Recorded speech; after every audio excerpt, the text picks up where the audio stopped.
बिस्मिल्लाहिर्रहमानिर्रहीम। इस वक्त जो सबसे हॉट मैटर चल रहा है वो चल रहा है सिंध में या दरिया सिंध से 6 केनाल निकालने का, और इस वजह से पूरे सिंध में मुजाहरे हो रहे हैं। बड़ी और अहम शाहराहें रोज़ाना बंद होती हैं।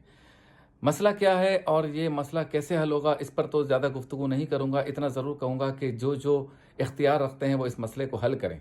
इस वक्त मैं आपसे मुखातिब हूँ इसलिए कि इन रास्तों के बंद होने की वजह से ज़्यादा नुकसान जो है वो सिंध की आवाम को हो रहा है, और मुजाहरे करने वाली ज़्यादातर जमातें और लोग जो हैं वो सिंध से ताल्लुक़ रखते हैं।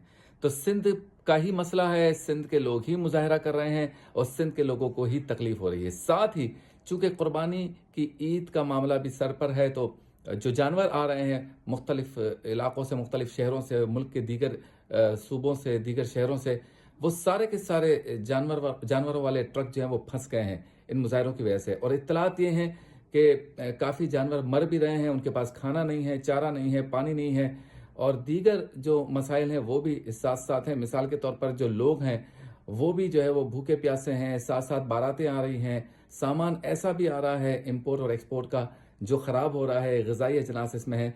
तो अरबाब इक़्तिदार को, अरबाब इख्तियार को, सूबाई हुकूमत को, वफाकी हुकूमत को, दीगर इदारों को चाहिए कि वो ये 6 केनाल वाला मामला फ़ौरी तौर पर हल करें।